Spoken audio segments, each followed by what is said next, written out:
Aquele que começou a boa obra na minha vida. Declara assim, ó. É fiel, é fiel. Às vezes eu acordo pela manhã, né? Ali vem alguns hinos antigos, algumas músicas. E aí, qual foi a música que você acordou hoje? Qual é a música que você está cantando? Se que seja que você ouviu num culto, numa ministração, ou a música que você entrou no carro e tocou. Então ela que escreve aqui pra mim, qual foi a música que hoje você acordou, tá cantando ela o dia todo, que tá como um chiclete no seu coração e na sua cabeça. Gente, seja bem-vindo a mais um vídeo aqui. Eu sou Leandro Machado e é uma alegria ter você aqui no nosso canal para mais um dia de leitura bíblica. Exatamente, nós estamos lendo a Bíblia todos os dias aqui. Durante todo o ano vamos ler de Gênesis a Apocalipse. Se você é novo aqui, já se inscreve no canal, ativa o sininho e deixa o like para você ser avisado, porque todo dia tem um vídeo para edificar a sua vida. Pega a sua Bíblia aí, bora lá então. Hoje nós vamos começar de Marcos, capítulo de número 13, a partir do verso de número 14. Se você está ouvindo, aumenta o som enquanto você faz exercício, lava a louça, faz comida, lava a casa, mas está se enchendo da palavra. Marcos capítulo de número 13, a partir do verso 14, ele diz assim, ó. Quando, pois, vides o abominável da desolação, situado onde não se deve estar, né, quem se lê entenda, então os que estiverem na Judéia fujam para os montes. Quem estiver em cima do eirado, não desça, nem entre para tirar da sua casa coisa alguma. E o que estiver no campo, não volte atrás para buscar sua capa.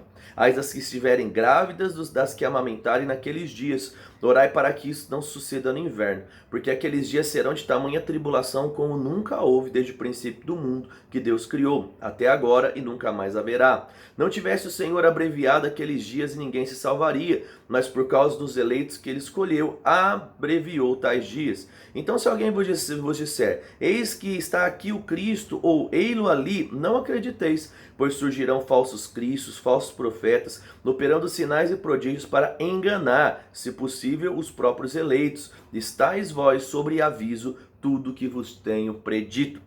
Verso 24, ele diz, mas naqueles dias após a referida tribulação, o sol escurecerá e a lua não dará sua claridade. As estrelas cairão do firmamento e os poderes do céu serão abalados. Então verão o Filho do Homem vir nas nuvens com grande poder e glória. E ele enviará os anjos e reunirá os seus escolhidos dos quatro ventos da extremidade da terra até a extremidade do céu. Aprendei, pois, a parábola da figueira.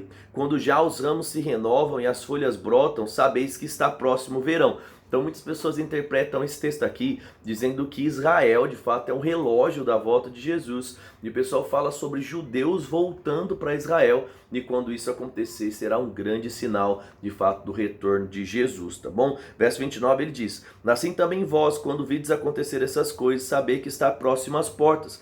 Em verdade vos digo que não passará esta geração sem que tudo isso aconteça. Passará o céu e a terra, porém as minhas palavras não passarão. Mas a respeito daquele dia e da hora ninguém sabe, nem os anjos no céu, nem o Filho, senão o Pai. Estai, pois, sobre aviso e agora, vigiai e orai, porque não sabeis quando será o tempo. É como um homem que, ausentando-se do país, deixa sua casa, dá autoridade aos seus servos, dá a cada um a sua obrigação, e ao porteiro ordena que vigie. Vigiai, pois, porque não sabeis quando virá o dono da casa, se à tarde, se à meia-noite, se ao cantar do galo, se pela manhã, para que vindo ele inesperadamente não vos ache dormindo. O que porém vos digo a todos, vigiai. Então nós sabemos que Jesus está para vir desde Atos 2, os últimos dias, né? Joel profetizou, disse que nos últimos dias, né, derramaria do Espírito sobre toda a carne. Então Atos 2 isso aconteceu, então de lá nós já temos aí a certeza que nós estamos nos últimos dias. Sinais estão cada vez mais acontecendo e nós sabemos que estamos aí já, querido, na porteira aí disso tudo acontecer. Então vigie, a forma que você vive, né, de fato, vigie quanto à pregação da palavra, consagração. Lembra que tem pessoas indo para o inferno, elas precisam de você para ir para o céu através da sua pregação. Bora lá então agora, 1 Reis, capítulo de número 7. A gente viu Salomão terminando de construir o templo, né? No vídeo passado, nós vimos que ele demorou 7 anos para construir o templo do Senhor, o templo que Davi juntou recursos, mas ele não conseguiu construir, já Salomão conseguiu. Agora bora lá então, 1 Reis, capítulo de número 7, versículo de número 1.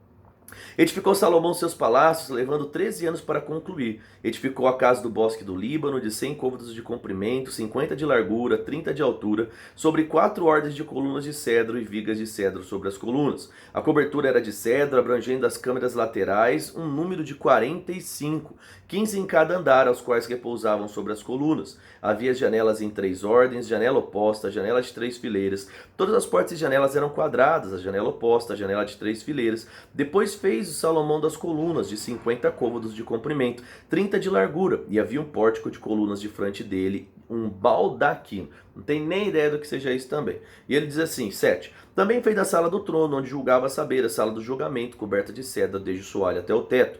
A sua casa em que moraria, fê-la no outro pátio, atrás da sala do trono, de obra semelhante a essa, também para a filha de Faraó, que tomara por mulher. Fez Salomão uma casa semelhante à sala do trono.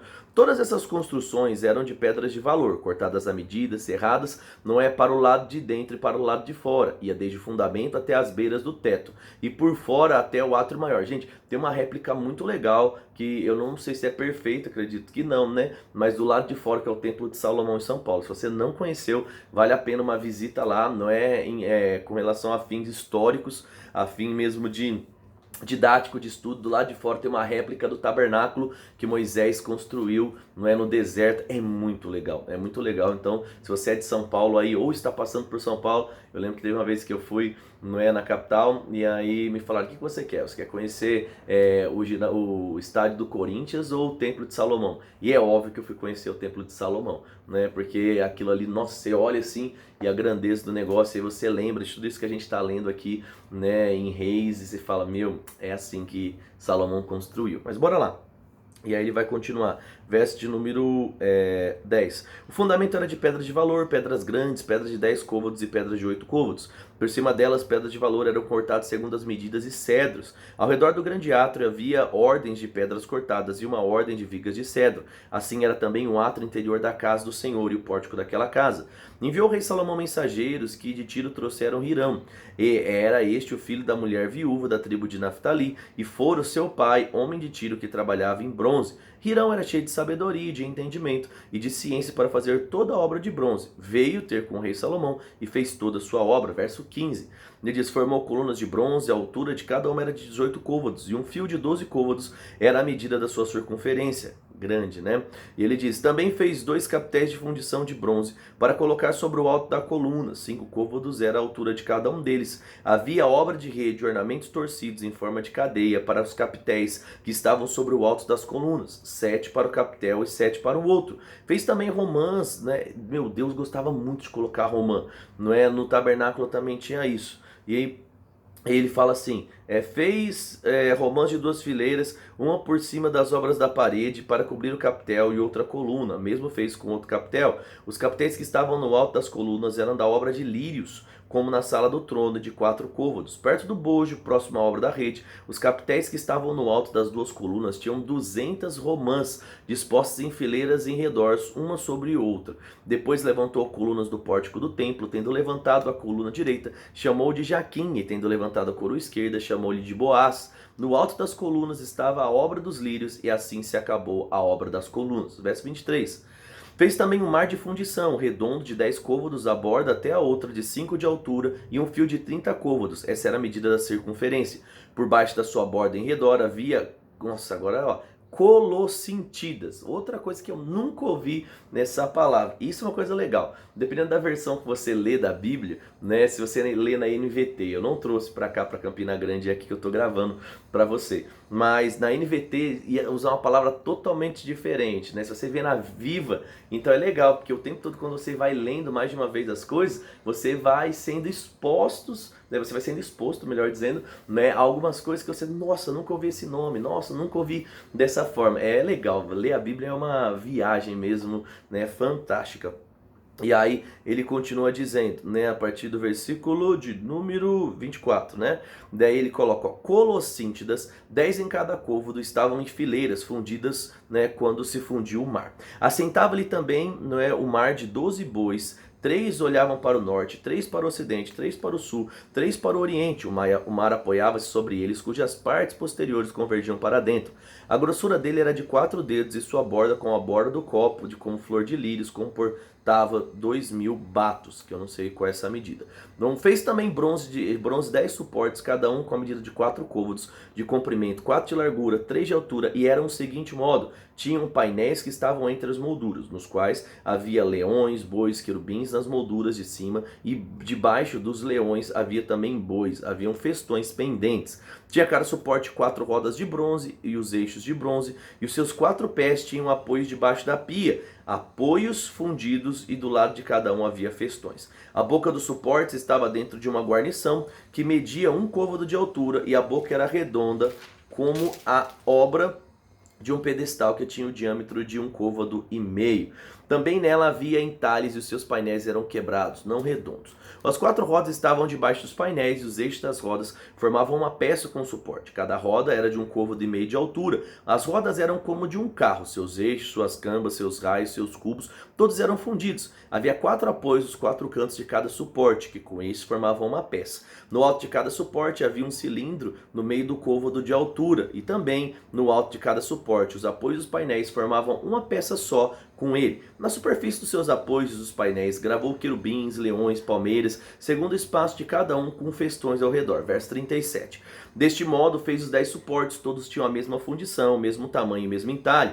Também fez 10 pias de bronze, e em cada cabiam 40 batos, cada um era de 4 côvados. Sobre cada um 10 suportes estavam numa pia, pôs 5 suportes à direita da casa, 5 à esquerda, porém o mar colocou o lado direito da casa para o lado sudeste. Depois fez rirão os caldeirões e as pás e as bacias. Assim terminou ele de fazer toda a obra do rei Salomão para a casa do Senhor.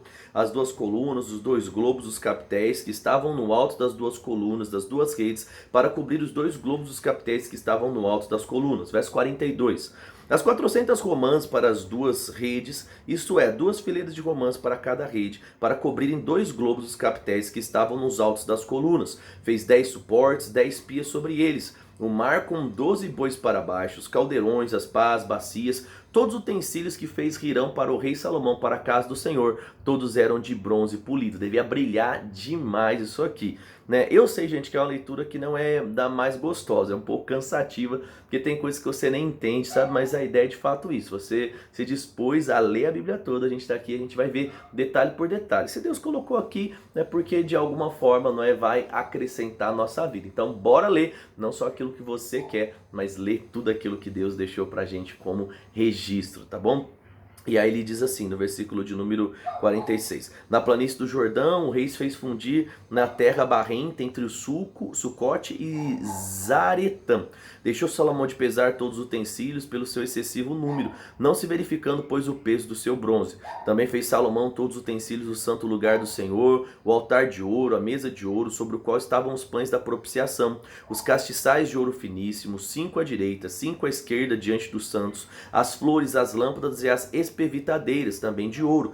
Também as taças, as espevitadeiras, as bacias, os recipientes para incenso, os braseiros de ouro finíssimo, as dobradiças para as portas da casa interior para o santo dos santos, e as portas do santo lugar, também de ouro. Assim se acabou toda a obra que fez o rei Salomão para a casa do Senhor. Então trouxe Salomão as coisas de Davi seu pai, aquelas que havia dedicado, a prata, o ouro, os utensílios, e os colocou entre os tesouros da casa do Senhor. Gente, que coisa linda, a gente vê, não é, ele indo até o final, muita gente trabalhando, muita gente envolvida com essa obra, né, tão linda que é falada até hoje. Bora que agora a gente vai para Oséias, capítulo de número 9, bora lá, de 1 até 17, né? Bora lá então, vamos ler o capítulo 9 todo, né? E ele fala assim: não te alegres, ó Israel, não exultes com os povos, porque como prostituíste, abandonaste o teu Deus, amaste a paga da prostituição em todas as eiras de cereais. Lembra aquilo que a gente está falando?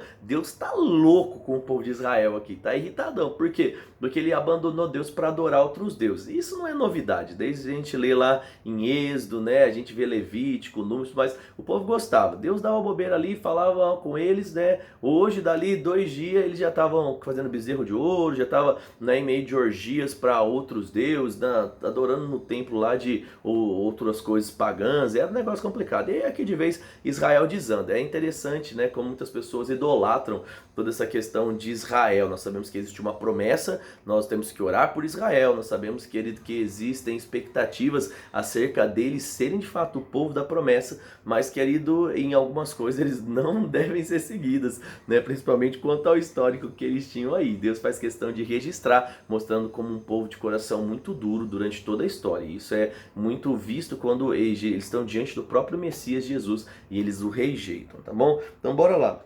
Ele vai dizer, verso 2: a ele o largar não os manterão, e o vinho novo não lhes faltará. Na terra do Senhor não permanecerão, mas Efraim tornará ao Egito, e na Assíria comerá coisa imunda.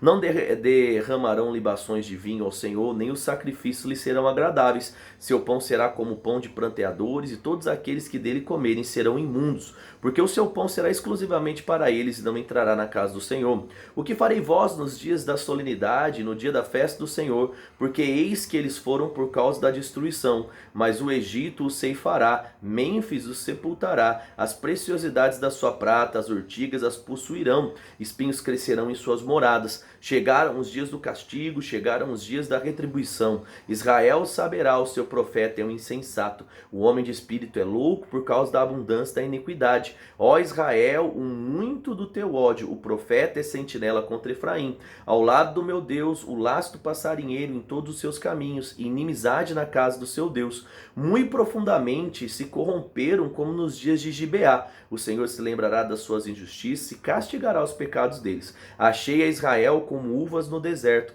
vi os vossos pais como primícias da figueira nova, mas eles foram para Baal Peor e se consagraram à vergonhosa idolatria, e se tornaram abomináveis como aquilo que amaram. Quanto a Efraim, a sua glória voará como a ave, não haverá nascimento, nem gravidez, nem concepção, ainda que venham a criar os seus filhos, e os privarei deles, para que não fique nenhum homem ali. Ai deles quando eles se apartarem. Efraim, como planejei, seria como um tiro, plantado num lugar aprazível, mas Efraim levará os seus filhos ao matador. Dá-lhes, ó Senhor, o que então lhes dará? Dá-lhes um ventre estéril e seios secos. Toda a malícia se acha em Gilgal, porque ali passei a aborrecê-los por causa da maldade de suas obras. Os lançarei fora da minha casa, já não os amarei mais, todos os seus príncipes são hoje rebeldes. Ferido está Efraim, secaram as suas raízes, não dará fruto, ainda que gere filhos, eu matarei, os mais queridos do seu ventre. O meu Deus os rejeitará, porque não ouvem e andarão errantes entre as nações. Então,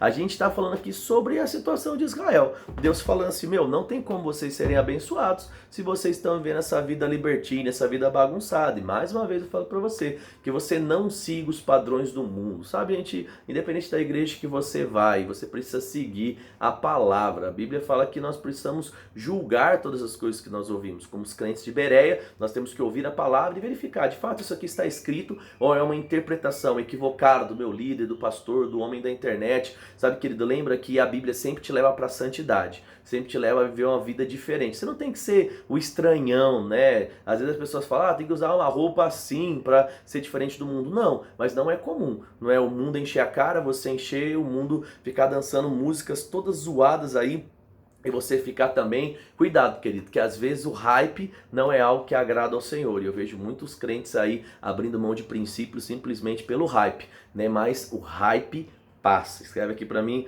nos comentários, o hype passa. O que é isso? É o que está na moda, o que está em alta. E eu vejo muitas pessoas abrindo mão de princípios por causa disso. Vamos orar? Pai, eu quero te agradecer pela sua fidelidade. Obrigado porque até aqui o Senhor tem falado ao nosso coração. E como é bom, Pai, saber que nós podemos contar com um Deus que não muda. Nós vimos que o povo mudou, o povo virou as costas pelo Senhor, mas o Senhor continuou o mesmo. Sempre sendo fiéis para com aqueles que se manifestam de forma fiel à sua palavra e às suas ordenanças. E assim, Pai, eu oro para que as bênçãos mesmo se manifestem na vida de cada um, Pai, que tem acompanhado com a gente a leitura. Nós estamos perto de 200 dias, Pai. Quantas vezes não tivemos vontade de ler, não tivemos vontade de fazer, mas nós estamos entendendo que o sucesso da nossa vida não depende apenas de sentimentos e emoções, mas de escolhas pautadas em convicções, fazendo aquilo que nós temos que fazer e não apenas aquilo que nós queremos fazer. E por causa dessa fidelidade, eu oro para que a bênção do Senhor alcance famílias, finanças, saúde, sonhos, que tudo que o Senhor planejou para cada um dos meus irmãos aconteça, para que o teu santo nome seja exaltado. Te agradeço por mais um dia de leitura bíblica, Pai, no nome de Jesus. Amém. Amém, gente? O que Deus falou no seu coração? O que mais te chama a atenção na leitura de hoje? Escreve aqui embaixo para eu saber, eu leio todos os comentários e vai ser uma alegria para mim. Compartilha nas suas redes sociais, lá no Facebook, manda para um grupo da família, um grupo das pessoas da igreja aí, para elas lerem a Bíblia junto com a gente. Afinal de contas, não tem o eu acho aqui, só tem o que Deus de fato diz. Um grande abraço, espero você até amanhã no nosso dia 188. Um grande abraço, fique com Deus e tchau, tchau.